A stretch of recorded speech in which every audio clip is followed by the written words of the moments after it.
Welcome to the Owens Recovery Science Podcast, where we dive deep into all things blood flow restriction training.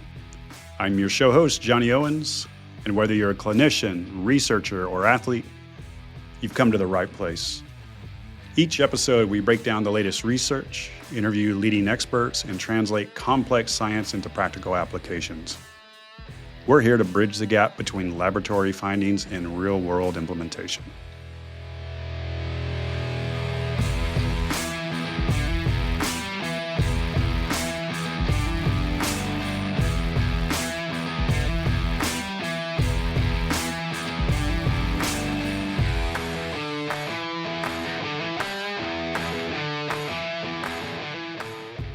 Welcome back to another Owens Recovery Science Podcast. This is Johnny Owens. I got the illustrious Kyle Kimbrel back with me, and it has been a minute. Kyle, do you still know how to do podcasts? No, I had to do a little refresher yesterday. A refresher. Did you hit record? That's all that matters. Did you hear the little lady's voice say, "You are being recorded"? No, all I hear is the voice in my head telling me how amazing I am. So I didn't hear. Anyways, sorry it has been so long since we put one of these out. I've got some texts from people, even emails like, did you guys stop doing the podcast? Are you still alive? Is Owens Recovery Science done? You had a good run? So no, we haven't. It has been so freaking busy. And so part of it is we are doing a ton of stuff right now that's going to just really drop in start of this coming year. Is all I like to say to Kyle, Q1. We will be having a bunch of things course-wise. We have a bunch of new programs and even some cooler stuff beyond that. So podcasts will be rolling out. We'll probably even have more frequent podcasts starting in early next year because we have a huge list of topics we want to hit. And so that doesn't mean we don't have courses already up and ready to go. So if you guys want to check out our courses, go to Owens Recovery Science. We have our blood flow restriction courses. We're about to drop with the gentleman we brought on today, a course that I'm maybe more excited about than ours right now, Kyle. And then we also have our POCUS course, point of care ultrasound, which, dude, people love that course. I'm so jealous because I think people like Stephen Ramsey more than any of us. I don't know. I think he pays them. He's so likable. Like I said, at CSM, he drinks espresso martinis. So I was a little worried when he ordered it.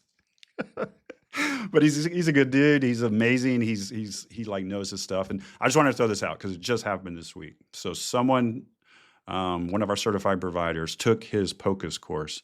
And his course, what's amazing about it, you can take a point of care ultrasound course, and it's typically like, here's how to measure muscle and and it's more just MSK. He is, so versed in it all. He also teaches all the safety. And one of the things, if you listen to our VTE podcasts for the new clinical prediction guidelines we did with Ellen Hillegas, she was just talking about you guys should look at doing compression ultrasounds and other safety checks with people you might be worried about doing BFR on. This clinician who just took his course had a patient come in, swollen knee, primarily on the posterior side, thought it was a Baker's cyst. He's like, it seems a little weird. I just learned this new technique. And so he did a compression ultrasound and picked up a big old DVT and was able to send her to the emergency department. It was confirmed, and the ED doc called back to him and said, dude, I think you just saved this lady's life. Like, this thing was massive. And so we're going to write this up as a case. I don't know if we're going to publish it, but I just want to get it out there. He said, feel free to use it. So I'm going to touch base with him and Steven on it. But Pretty again, cool. That is badass to have that tool in your tool belt. And then, by the way, I can also go in and get all these objective measures, measure vascularity. Steven and I are presenting with Al Gurovich, who's the director at UT El Paso's physical therapy program at CSM on using ultrasound with BFR and primarily how to measure changes in the vascularity. So if you have those type of patients, it's going to be badass. Also, CSM, Kyle, you and I are speaking. Yeah. Have we ever spoken together? No, we have not. Dude, are you nervous? Kind of. How are you gonna? I go before you, so I get to I can take some okay. pot shots. Okay. But the problem Bring is it, man. you got Bring the it. trump card. You like, Yeah, you got, I know. Yeah, I'll be ready after you. Anyone that's on my panel I think I'm going to direct it knows. at Larry more than you. Okay, that's what I did last year. But yeah, Larry Cahalan from University of Miami, previous podcast guest. Ellen Hillegas, who I mentioned, previous podcast guest. So we're presenting the acute And care you know what's section. cool about Larry, Johnny? Nothing. Is that, well, one thing. He won the Ellen Hillegas Award this year. Yeah, that's funny. That's funny. So does that mean I get it next year, or you I get don't it know. next year? Does it work down the line? Yeah. So we're doing the acute care section, and I think it was Ellen that said she wanted the title to be "Why the hell aren't you doing BFR in acute care?" Yeah. So it will probably get ruffle some feathers. So it's going to be fun. We have the new Delphi Gen 3 system, which still is kind of in soft launch, but it is available and people seem to be loving it. We keep going on back order. So fast, man. It's good on the legs. LOP, I know. They cleaned up the legs. LOP, it's much better. I think based on your suggestion to the engineers, Kyle, it changed it all. Technically not, but I figured out what they did. And I was like, hey, y'all should do this. And they were like, I think we did that. But they weren't really sure that they had done that. Yeah. So it was funny. No, the LLP is badass. Bilateral is badass. EMG is badass. Everything. I love it, man. The metronome. The EMG pairs up super easy too. Yeah.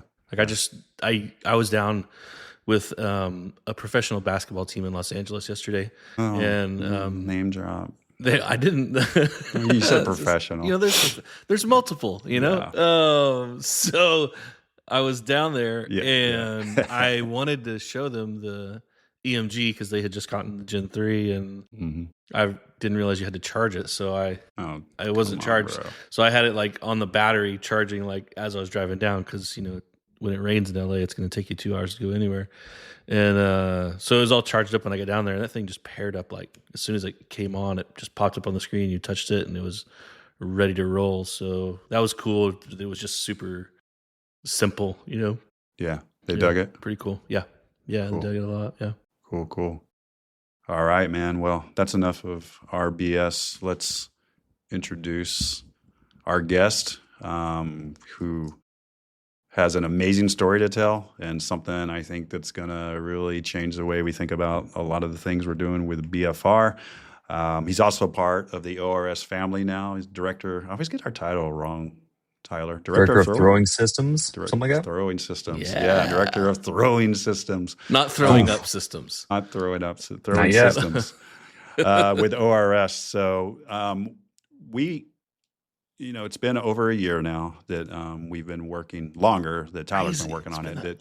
I know. So it's crazy. The only reason I remember is because of PBATS. PBATS last year. Athletic Trainer Society. So last year at PBATS, we all went down together and presented this in front of all of the teams, and everyone was like, "What? This is this is totally different than what y'all have been teaching." And since then, there's been a ton of buy-in, including with the teams. And so, with that, I'm going to let Tyler continue with the story here. So, welcome to the podcast, Dr. Tyler White. I'm gonna say what's up, and then I want to let you get into your background and the story here. Yeah, so thank you guys again for having me on. By the way, this has been almost 3 years in the making.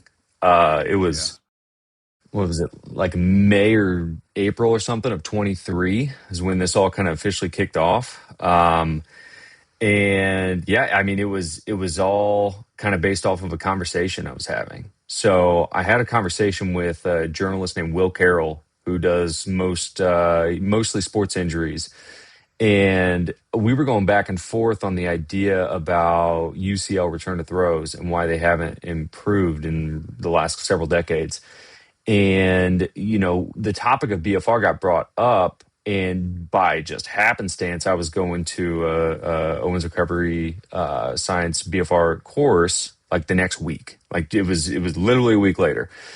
And I was going because I wanted to get a Delphi unit specifically for the recovery aspect of things. I work with a bunch of big leaguers, and I wanted to kind of add another tool to the tool belt to help their process, speed up recovery, do all that stuff. But the idea of throwing with a BFR got brought up, and we were both kind of back and forth going, well, I don't know if I've ever seen anything that's been said or done on this.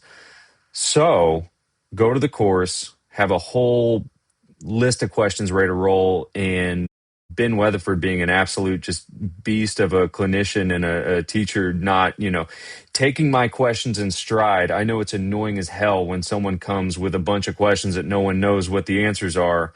And I felt bad about it. But I'm like, man, I have to ask. I have to see if there's anything on this. And he was very, very kind and just like, hey, we don't have anything. It's not been done before.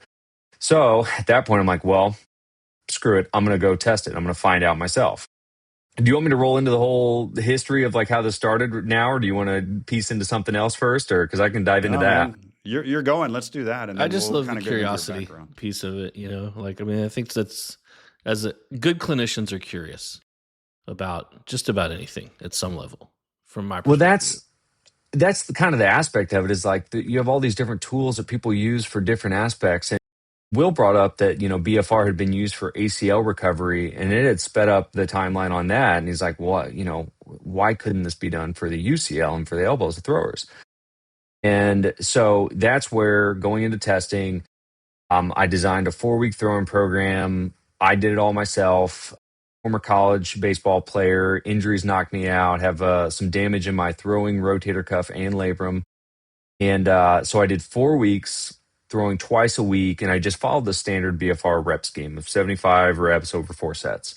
Throwing into a net, maybe anywhere from 70 to 90 feet, anywhere from starting out 40, 50% effort, jumping up to 80, 90% effort by the end of the study.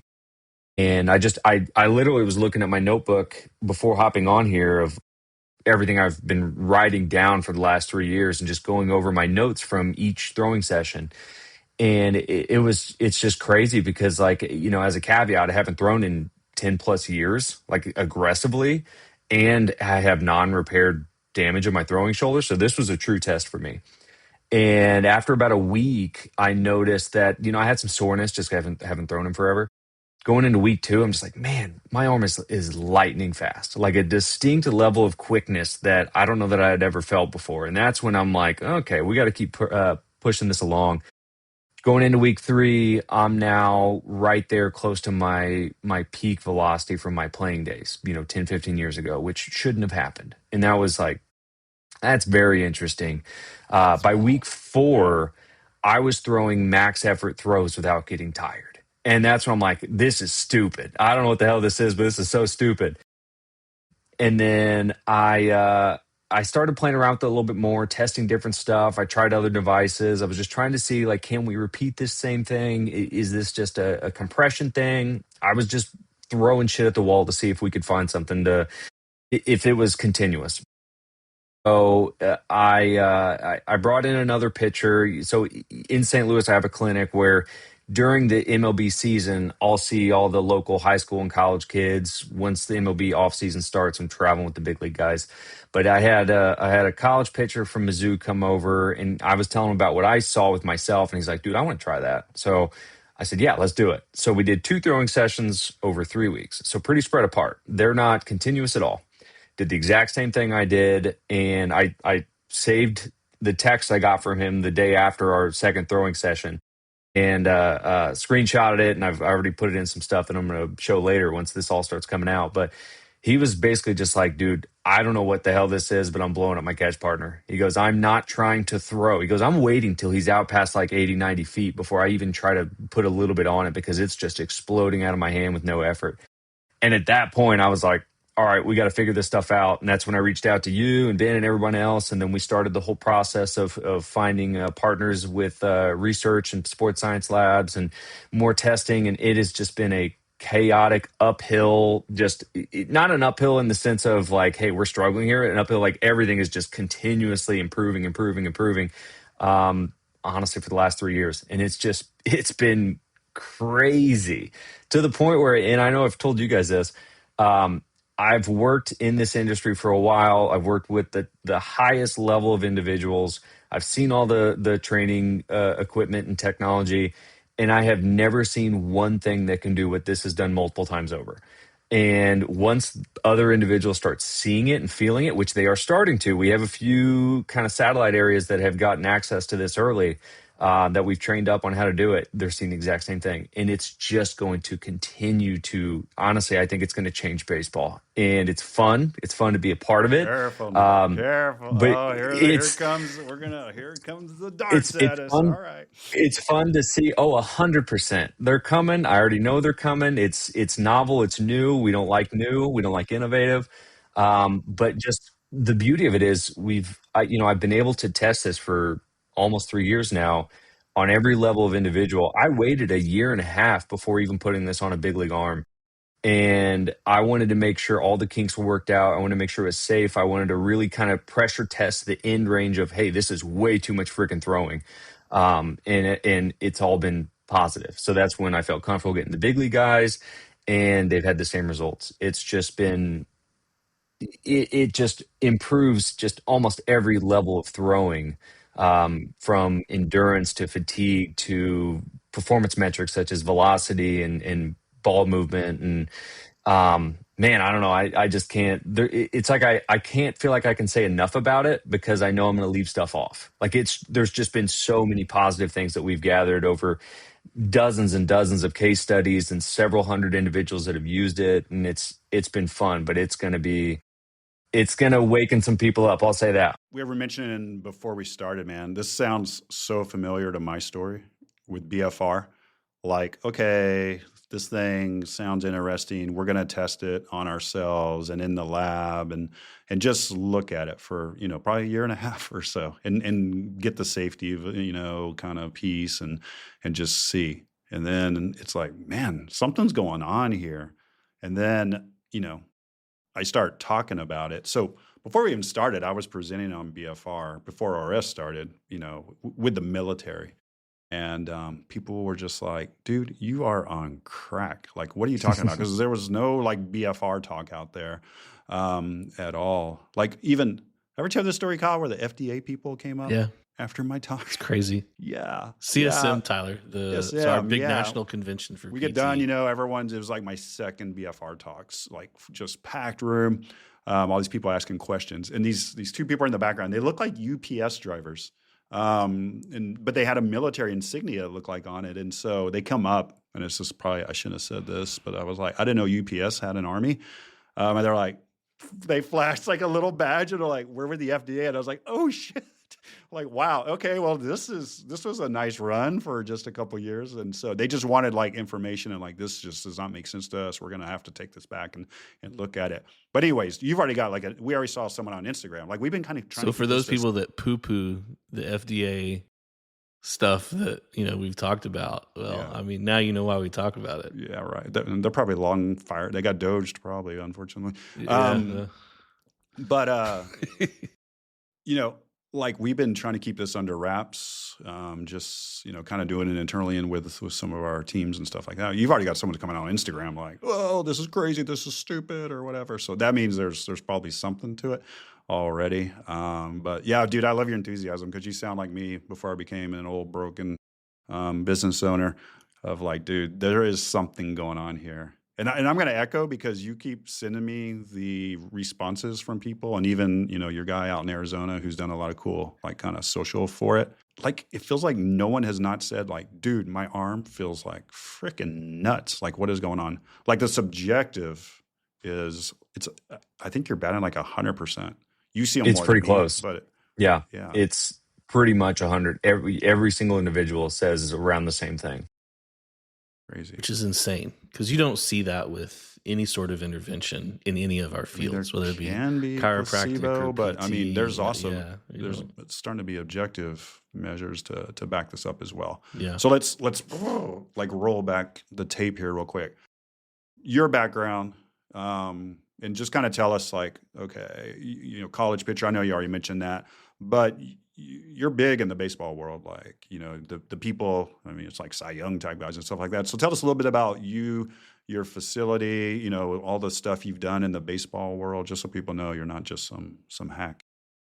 Yeah. So by trade, I have my doctorate in chiropractic, but I really just used that. And I knew going into, like, once I got hurt, I basically laid out every profession possible that allows me the most availability and opportunity to do what in my brain needed to be done to help people like that went through the same thing I went through. So picked the chiropractic route because it allowed me enough open opportunity for all the manual therapies, needling, whatever you need to do, imaging. That was the one that made the most sense without any kind of roadblocks.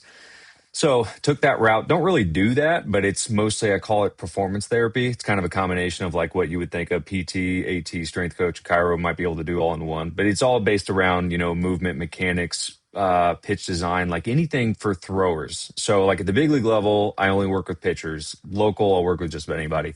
So yeah, my thing is I work with pitchers to find where their inefficiencies are, program better movement patterning, integrate that into their mechanics. My big thing is working with guys for, not only performance gains, but career longevity, especially when you have pitchers that, non-contact injuries in the pitching industry is crazy. It's sky high, and no one really seems to have a good grasp of why.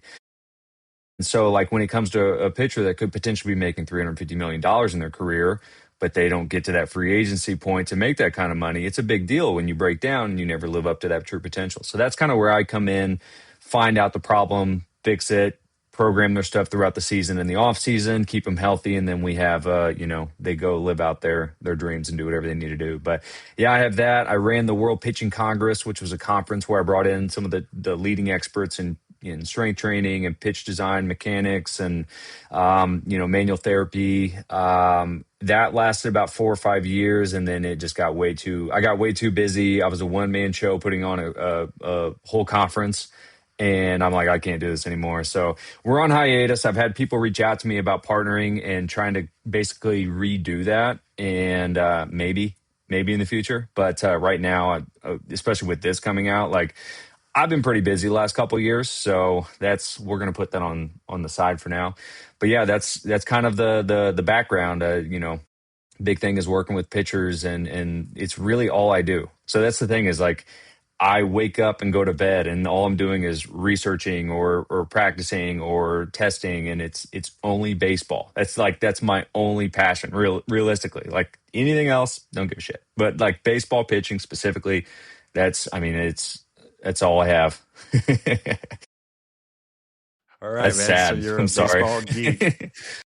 You and Kyle can hang out, and I'm the least of the baseball guys here on this thing. So you guys start throwing them on terms, and I'm like, anyways, I'll defer to you all on that.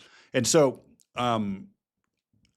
what's cool is we've seen you apply this, on MLB, on college, and now we're even getting high school kids that have been testing it out and seeing pretty dramatic changes. It sounds like, but you have developed a course, and that's like I said, it's going to be launching next year. You've already got all these privates starting to book up with the MLB teams right now, but it's very specific, this program. This isn't just like put a cuff on, and go out there and just throw the ball as much as you can. You want to get into the course a little bit without giving away all the details? Yeah, so it basically it goes into everything you're going to need to know how to use it in throwing. And, that covers all the safety parameters, not only just like using BFR, but also how do we do so the safety parameters of throwing with it.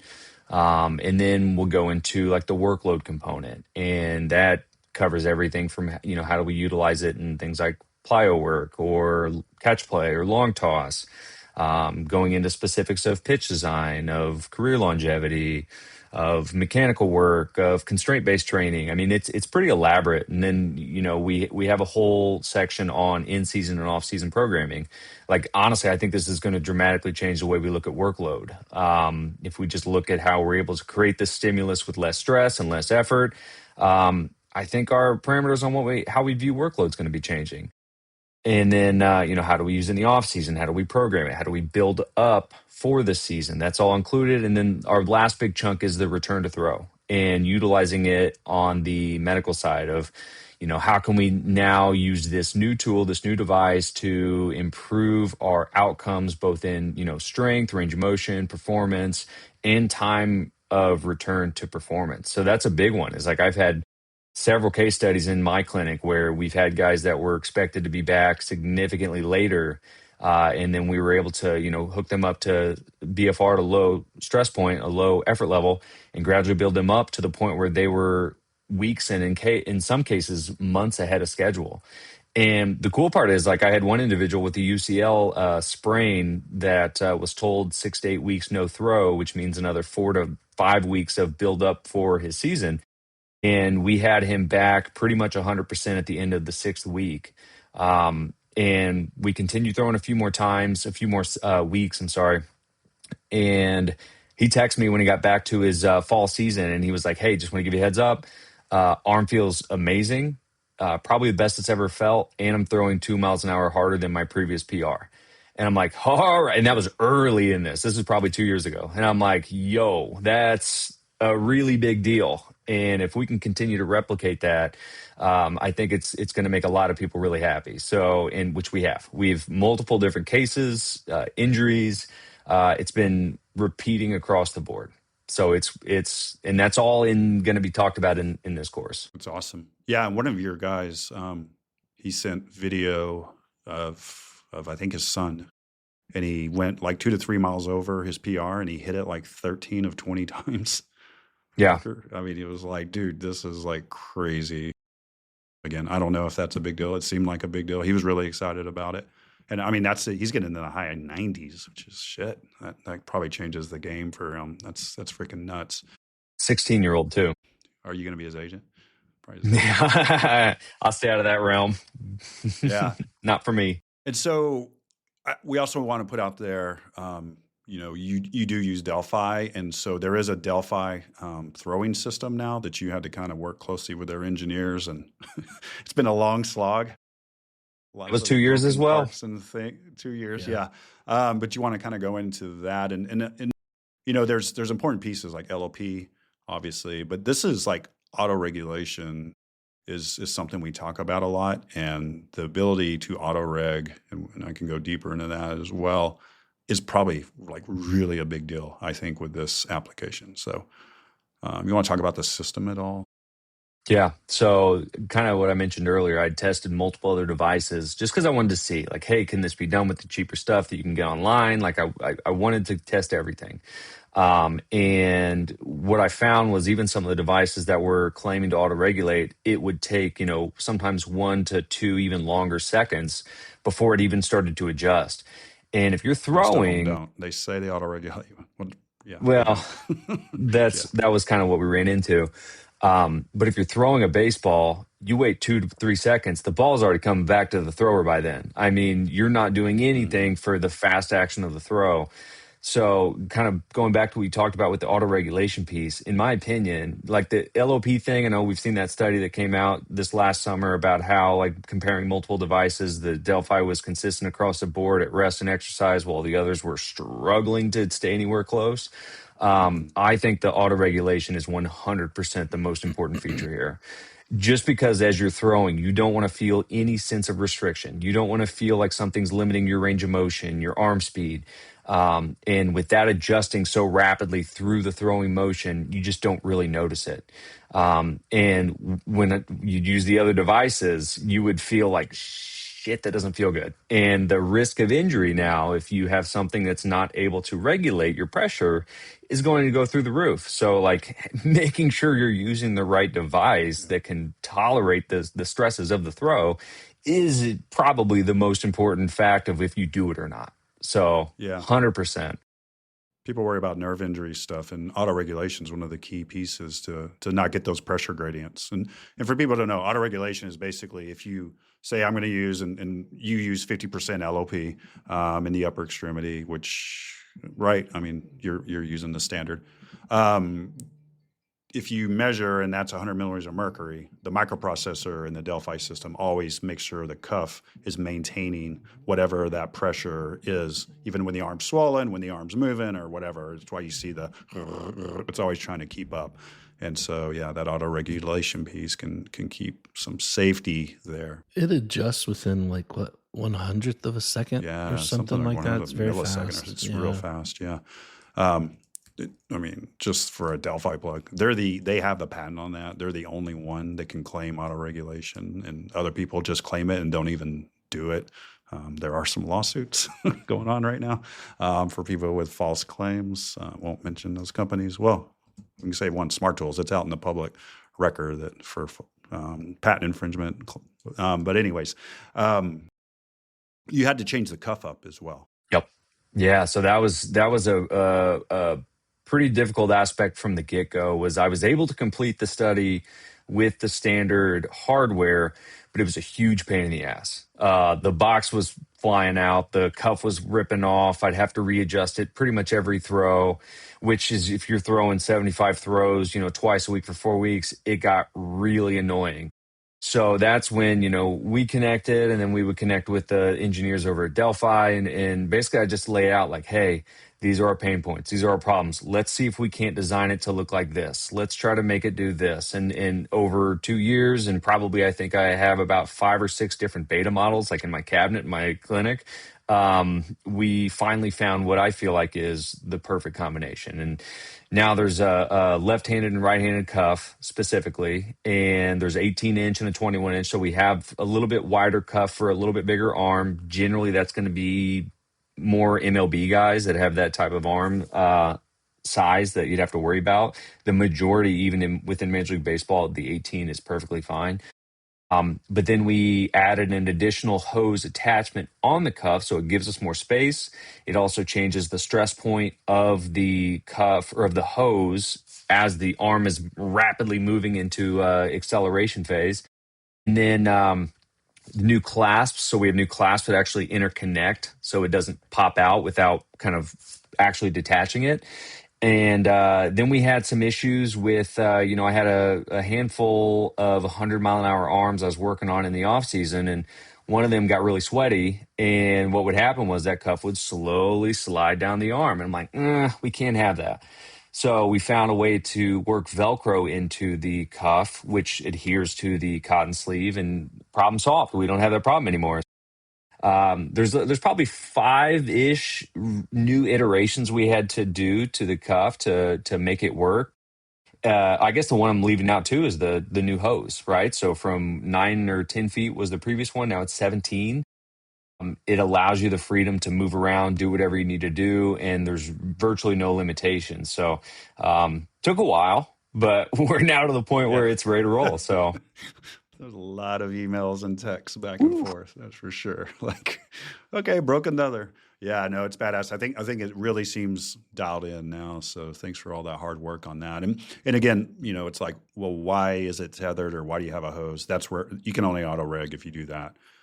So that's why it's there. But I've seen all your videos and testimonials from people. It doesn't seem like people are having issues like using this. I mean, looks like they're freaking humming it. So have you seen a problem, like people are tolerating it and can go through their biomechanics pretty much the same? We've seen like mechanics actually improve. And now that I think we've had a few more like clinics or like training facilities have access to them, I'm getting more feedback, and they're telling me the same thing. Like I had our clinic facility just purchased one recently, and they've been starting to implement it with some of their guys. And they got probably 2 high school kids that'll get drafted here in the next couple of years, like some pretty elite arms. And the head pitching guy came in the other day to me, and he's like, hey, I just want to let you know, like, this is legitimate cleaning arm paths up. And I've heard this from multiple people, but he comes to me to the side and says the exact same thing I'm hearing from all these other groups. And because that is one concern I've heard from individuals, is we're worried you're going to mess up their mechanics and you're going to screw up all this other stuff. And it's like, hold up, let's actually look to see how this works. And it has been improving the arm swing. It's not as long. It's more short and compact. It actually times up with the sequence better. And the beautiful part of it is, like, we're training these motor patterns and we're training these movements, and it's able to continue when the cuff is off, right? That's the thing, is like, it's not just it only works with the cuff on. It's like we're actually building this up and it sticks long term, right? And that's the thing where so far everyone's been incredibly impressed that has been the outcome. And that's just one of the 15 different things we've seen this thing improve. But yeah, the mechanic side it's been really positive. I think the one thing that impressed me the most was, I started building this course, I'm going to say 2 years ago. One of the things, I had a bunch of theoretical stuff that I didn't have the opportunity to test at that point. We have since tested every single one. We have case studies on them, and they all have come true. But the one that I think was the most profound to me was the idea that seeing how it's like used in some older population, and that we're able to see like an improvement in muscle protein synthesis and fast twitch muscle fiber activations, all these things in older individuals. I was like, why can't this work for veteran throwers? Age 28 and on, we start losing velocity, we start losing performance. Why can't we see that as well in that class? And we didn't really have a good test study to prove it on, because most of the older individuals are, they're pretty prominent big league arms, and they're about out of their their sport. So there's not a big group of individuals we could test that on. Well, that was where the John Hazinga over in the Arizona group was testing it. He's 46 years old. He's got 2 pins in his elbow. He has like next to no end range extension. Like he can't move his arm worth anything. And he's still trying to pitch. I think he pitched like 8 to 10 years in the minors and bounced around independent league ball. But and he a lot of people know him. He's worked with some pretty elite arms, and Terry Scooble is one of his guys. He's back-to-back Cy Youngs. He clearly knows a thing or two about pitching. He texted me and was like, "Hey," because he'd been throwing with the cuff on. He'd been throwing it on the lead leg and on the arm for about a month and a half. And he texted me and said, "Hey, just want to let you know, I threw in a men's league game last night. I'm normally hanging after I throw anything at all." He goes, "I'm wiping with my left hand for 4 days." And he said, I told him I got 30 pitches max, maybe 2 innings. And he goes, 7 innings later, I'm cruising. And he goes, I didn't even feel like I threw. And I was like, go on. He's like, so like normally I'm like 82 to 84. He goes, I was like 88 to 90. And he goes, next day I had like a 2 out of 10 stiffness. I had it's like I didn't throw. And I was like, that's when I text him. I'm like, I'm gonna go fly out there. We're gonna record this, and we need a testimonial for that, because that was profound. Like that's it. That was a piece video of that, too. It was awesome, right? So, and that was their video, guys, really good too. But he texted me again about 2-3 weeks ago, and he goes, I threw in another men's league game.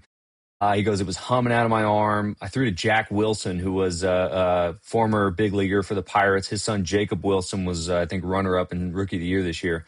And he goes, 120 pitch complete game.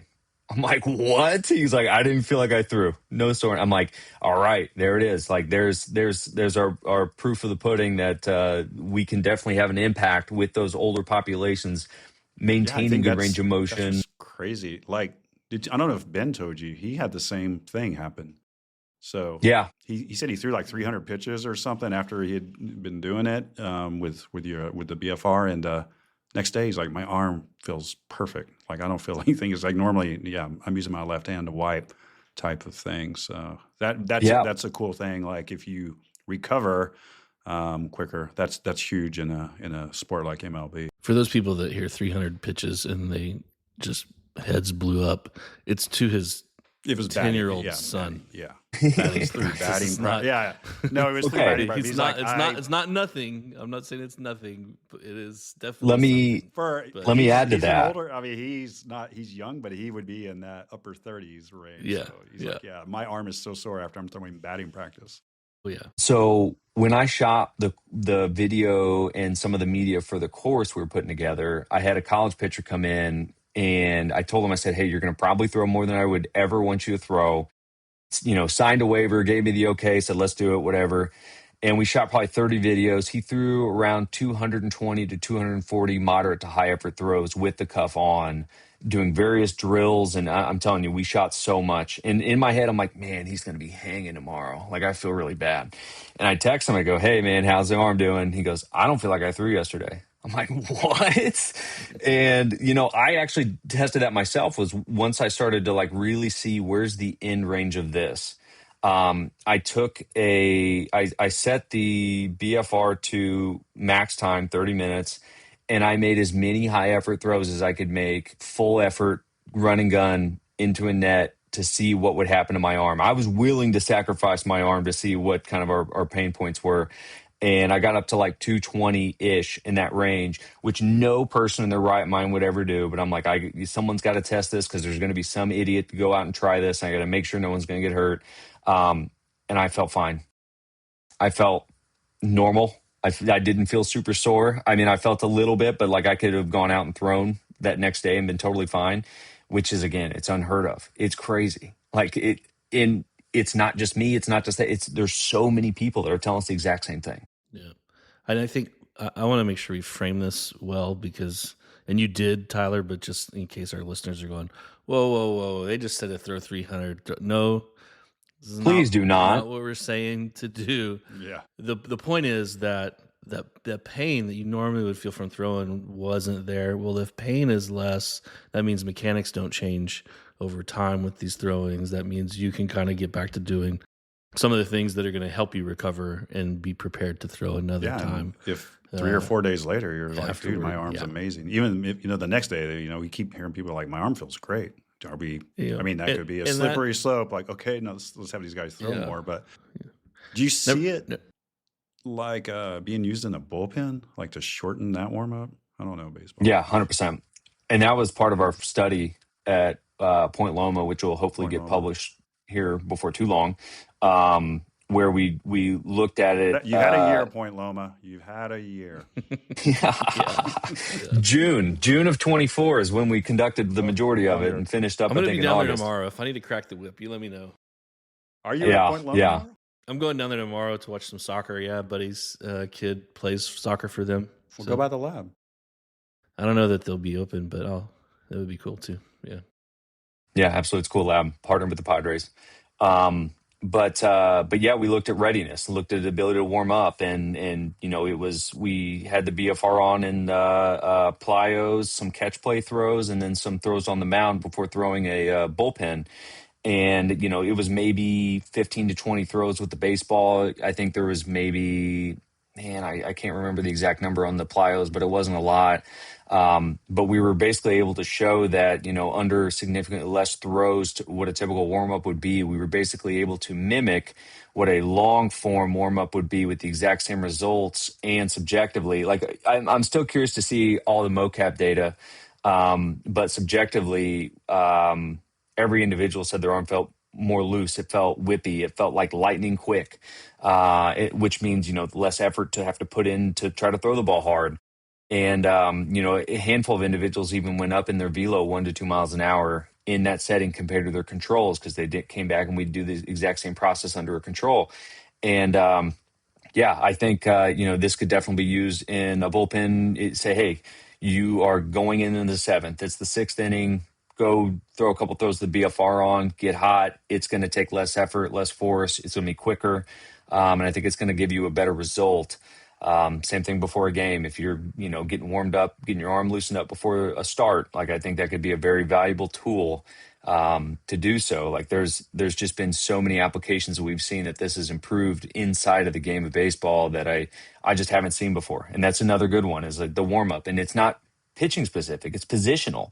I've had catchers use it to warm up. I've had outfielders use it to warm up. Infielders throwing from the hole, throwing in weird spots, like just getting the body ready to do that action. Or, say you have that one play in the 8th inning with a runner on third where you got to make a play, your shortstop's got to make a play in the hole and you got to make a jump throw. Like, we can work that in to get the body ready to do that, so that it's as ready as it possibly can be, if not better, in terms of like coordination and effort and everything else, for that individual. So it's been pretty cool. Yeah, even beyond baseball, like you're now starting to do it with quarterbacks. And we've seen quarterbacks improve. Yep. Too. Yeah. I want to try and get into mechanisms. That might be, I think we're like, whenever, that was the biggest question. Okay, why? Yeah. Any other, we got the Point Loma stuff going on, and we always love to get studies going. Any action on like MLB grant side or whatever? I know did you hear that, Kyle? This is what's such bullshit right now.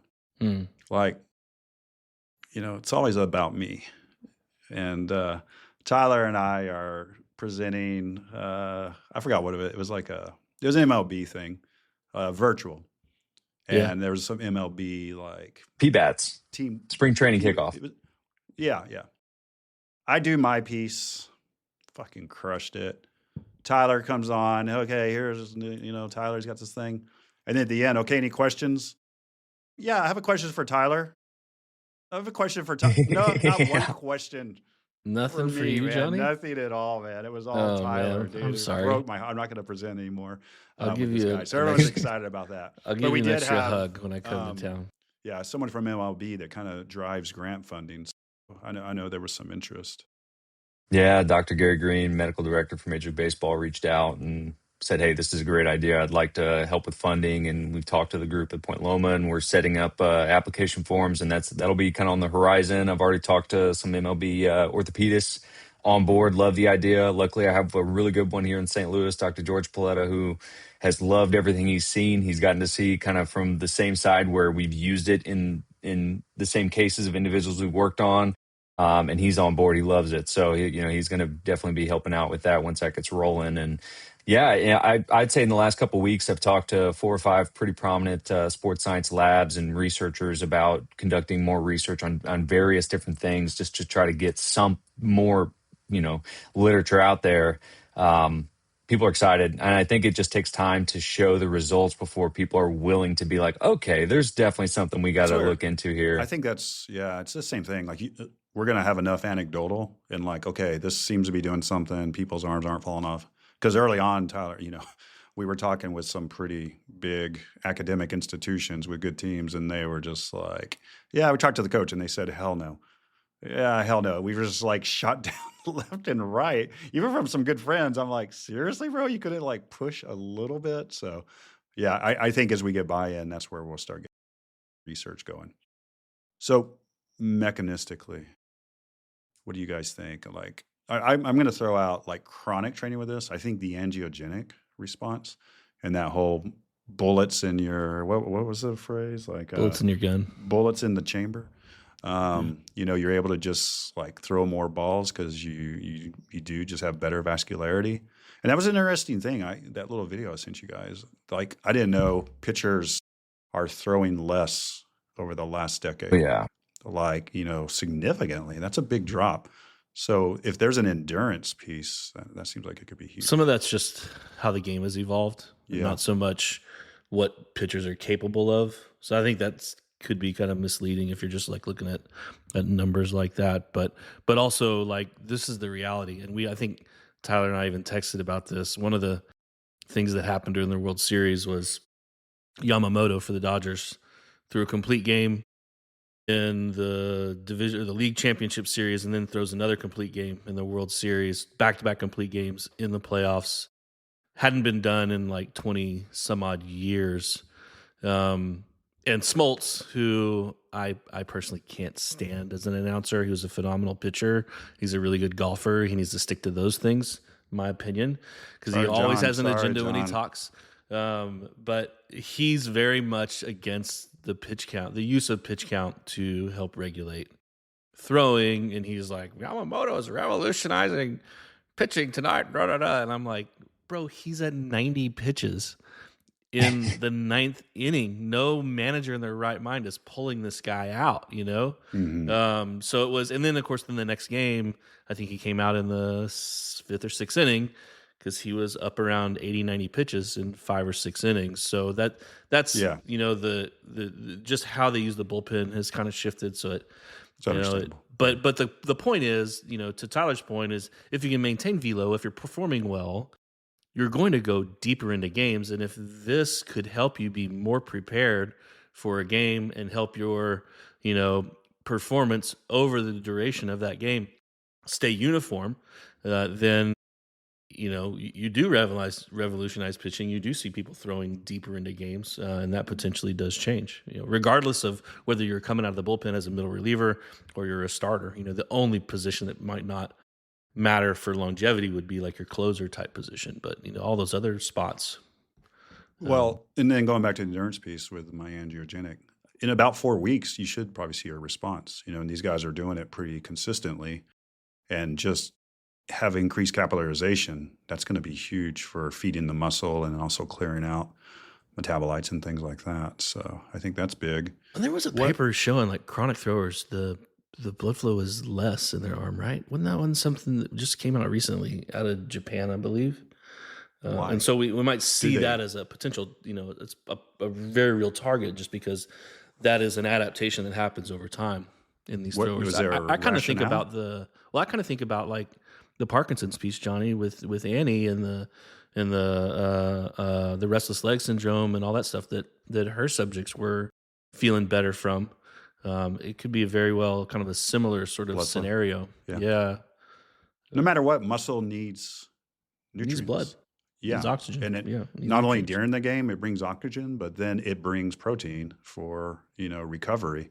So if you can perfuse it, I mean, that alone would be freaking huge in this population. If actually, their muscle to capillary ratios are lower.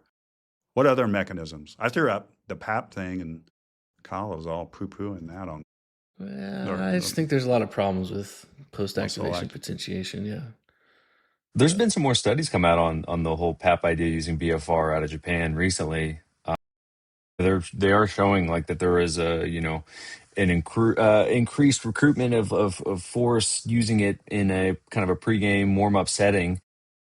But I do think like the motor unit recruitment is a massive piece. Yeah. And that's probably one of the main ones, right? I think so. Yeah. I think if you look at like the throw, central and everything. I was just going to say that, Brandner has that paper from way back in the day on the arm where they saw, what was it?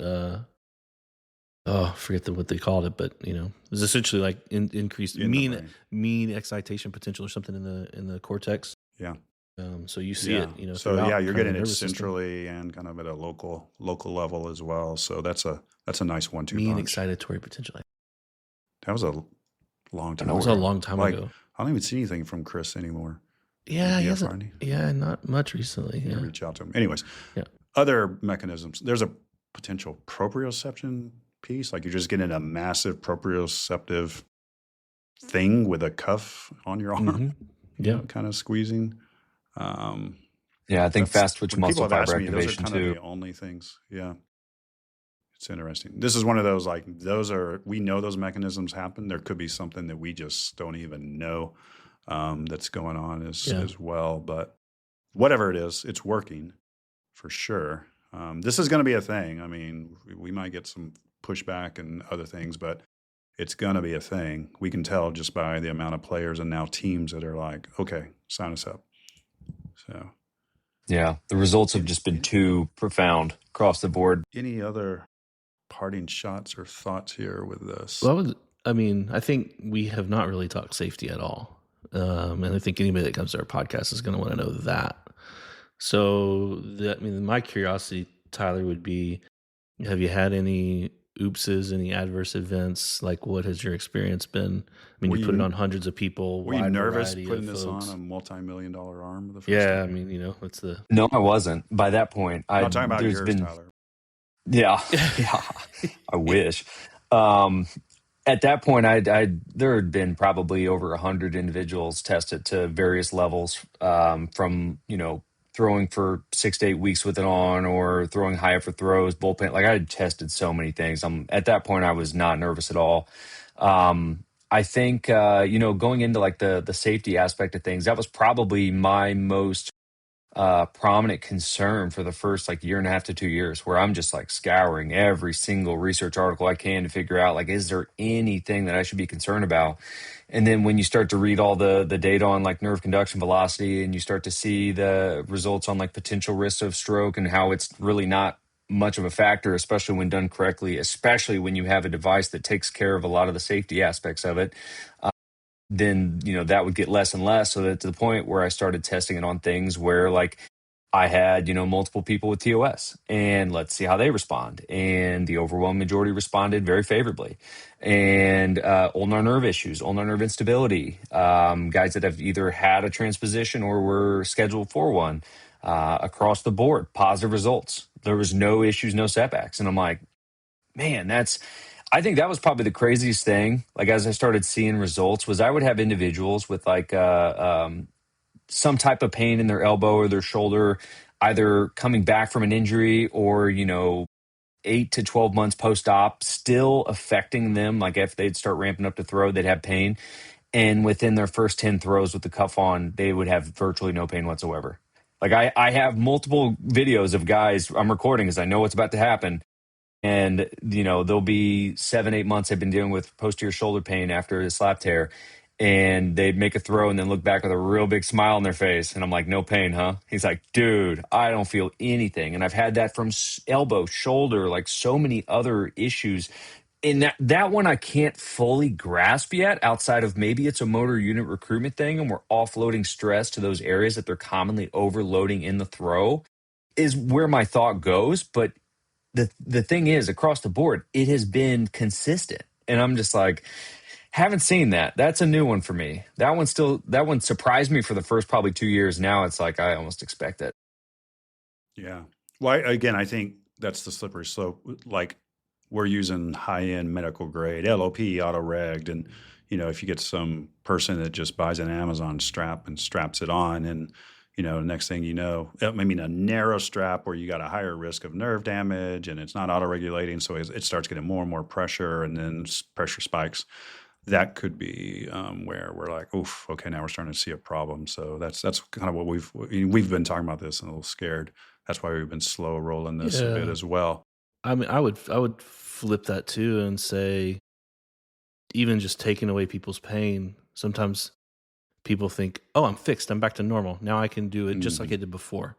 Yeah. And like I would say, just because you're feeling that way, like you still have to scale, what you're doing based upon 100%. where you are at currently is, let's be smart about this. Don't think you're just, where you haven't been able to get over, 30 pitches or something in a ball game. Now you should go through 100 because you feel so much better. Like that's a big spike in what you're doing. And that is what leads to injury. We know that. So, regardless of how well you feel after this, make sure that you have integrated this well within your training program, which Tyler, you've obviously done plenty of. I've seen what you've done. Very robust. You've got lots of spreadsheets and things that help you do this in kind of a logical manner. And that's something that you can come pay Tyler for when you take his class. It'll be great. Yeah. You should do that. We're all excited to go take it. I mean, you've been seeing it more intimately than I have, Kyle, but I can't wait. The lab's just going to be cool. And that person on Instagram is like, BFR is only for low load, slow exercise. It's like, it's not actually. I mean, if you go do BFR with a bike, I mean, that's a pretty, it's a real cyclic motion. You're moving pretty quickly. Our Antidote, our Special Forces program, those dudes are huffing it on the bike with BFR. And that's been run through and ramped through with no issues at all. So there's rowing with BFR studies that are published with improvements. And so it's not like a movement like this is like, oh my God, your arm's going to fall off. It's terrible, or whatever. Mm-hmm. You're going to cause a clot or nerve damage. We're already doing kind of faster movements with this, with published studies without issues. Have you seen any adverse events yet, Tyler? Nope. Yeah. Okay. I think, you brought up the TOS piece, Tyler, and since it's been out there for a while, but, there was a lot of conversation, I don't know, maybe 3 or 4 years ago around using BFR on throwing arms, specifically because of the concern over TOS. And, when we were looking at that and kind of going through, it's like, man, just the notion that compression distal, would piss off TOS is not even a thing. That's from that double crush phenomenon kind of theory, but really looks like that's kind of a red herring. Crazy enough, like when they've studied like belief patterns in the double crush phenomenon, it heavily affects physical therapists. Like something like 87 to 90% of physical therapists believe double crush phenomenon is a thing, and it drops below 50% when you get to pretty much any other practitioner. Really? Yeah, it's wild. It was wild. I found an epidemiological study looking at it. Well, then those same people went to, the hypertrophy though. If you hypertrophy it, then you're really DV. Yeah. It's like, so you don't want these shoulders to get It's not bigger, indiscriminate. We're not giving you anabolic steroids, right? Yeah, exactly. So they can't lift weights. And then it would be, you'd still be concerned like with it in the scaling region. That's where it's going to happen. But I think the other piece to that, in kind of thinking about it, and just, because in the end, like I hear that stuff and I go, okay, well, I want to break this down. Like, what do I know? Like what rationale is there for that to happen? To piss off the nervous system. Well, it could be like this double crush thing. Turns out that's not really a thing. The other side of the coin is, well, how often do we see people coming out of a ulnar nerve, like a Tommy John surgery or an ulnar nerve transposition, and having a pissed off TOS from a tourniquet at full occlusion for 30, 45 minutes, an hour, however long it takes to do that. Like if throwing for a few minutes with BFR at a 50% limb occlusion pressure is going to piss off a TOS, then you should see some incidents. In fact, a decent incidents coming out of the surgical world in people that already have pissed off systems, and you don't even see that. You see some nerve problems after like UCL, but that is highly dependent upon. It's about 12% of the time, but that's highly dependent upon the surgical procedure used. In particular, whether or not how much they're having to work around the nerve and split the flexor tendon and all that stuff. So from that perspective, the TOS side of things, it just doesn't look like there's reason to be concerned. 50% LOP is lower so than small. People. Small. Yeah, and then it's like a hug. It's a hug. It's like an arm hug. The wide tapered cuffs too. These things have been manufactured over decades in the surgical world to make sure that we aren't having any nerve issues. And so, all right, so safety is put to bed. Good. Let's go. Good job. And move on. Well done. Right. Well done, all. Well, Tyler, man, this is exciting. Like I said, I'm just all the buzz that I'm getting, not just from you, but from people who've already purchased.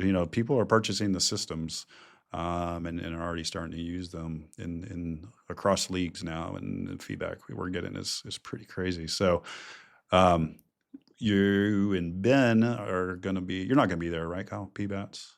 I won't be at PBATS. No. So you and Ben are going to be at PBATS with all the teams. So this year you get to actually say, the course is done. There is a unit ready. Yes. I can only imagine you're going to be a busy boy this coming year. We'll be at the winter meetings. Ben and I will be at the PBATS demo, whatever situation they have going on. And then I'll be speaking on the PBCS or PBS CCS side, the strength side, in the morning that same day on that Friday of winter meetings. So I'll get to kind of show a lot of this stuff kind of in action. Yep. So it'll be a fun-filled day down in Orlando, Florida. Do you have any other conferences lined up? I know you already spoke. Top of my head, no, but I'm sure that'll change. Okay. You just did I don't know what you spoke at. It seemed like a pretty big Sabre seminar. Yeah. Sabre, yeah. That went really well. I had a lot of presented this there. Yep, and I had a demonstration. Had Eno Saris, rider for the Athletic, come do a demo for me, and I got a video of him just like laughing as he's doing it. He goes, "Pitchers are gonna love this." He's just like shocked because he had some shoulder stuff, and he's like, "I don't feel anything on my shoulder right now." I'm like, "How are you trying to throw hard?" Like I was having him kind of get a little higher effort, and he's like, "I'm bringing it, and I feel nothing." He goes, "Guys are gonna love this." I'm like, "Yeah, there we go." So it all went really well. It was fun. Had a lot of shocked faces, but I had a lot of people reach out, tell me how well it went and how excited they were for some of the stuff coming out. So it was all good stuff. So we right now just have private courses lined up. If you are an organization or someone that wants to set up a private, reach out to Owens Recovery Science. info@owensrecoveryscience.com, and we can definitely, as much as Tyler's schedule allows it, get those privates set up. But then we will be rolling out open courses will be available in the coming year, time permitting. If you want to take it, send us an email, because that way we have an idea of if you're interested, where people are interested, we'll then we know, can seek out host sites. We can't just do this like in a clinic. It has to be at a baseball setting. We're gonna be throwing. Be able to throw. We're gonna be throwing. Yeah. And then we're doing in LA, maybe even hitting. Los Angeles. Yeah, maybe hitting. Shit. And I didn't tell you guys.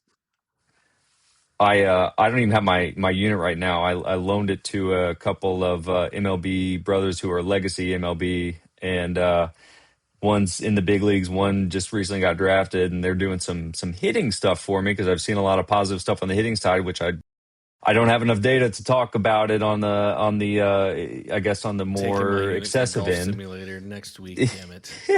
Let's just say we're seeing some pretty positive results on the hitting side as well. So look forward for that coming out. All right, man. And also the Delphi throwing system's available. So if you're already BFR certified, you can reach out to us, or if you're just interested, reach out. And there is if you have a system, there is just a cuff set that can adapt to it as well. So just want to throw that out if people are interested, but don't just go do it. Make sure you are getting with Tyler to understand the protocol and the program, because it's pretty in-depth. It's only taken 2 years to build. 2.5. All right, man. Well, this is badass. We've been waiting and waiting to put this out, so I'm glad we put it out. You're our first kickoff for the podcast season is back. Hell yeah. So appreciate you, Tyler. This will be dropping here shortly. Next week. Yep. So little Thanksgiving episode. All right. There we go. Yeah. All right, brother. We kept you too long. Go get back to work, damn it. Right. Yeah, I know, right? I got work to do. All right. Appreciate you, man. We'll be talking soon. Have all right, fun guys. down in Thank Orlando you. with Bye, Ben. Tom. Okay, bye.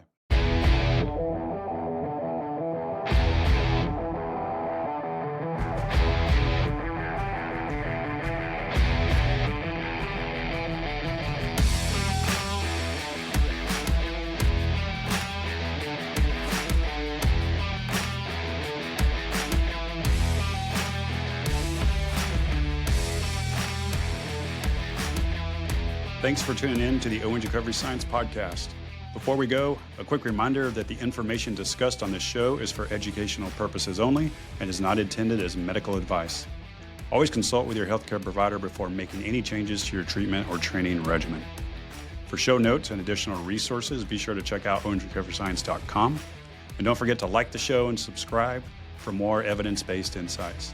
Until next time, earn your deflate.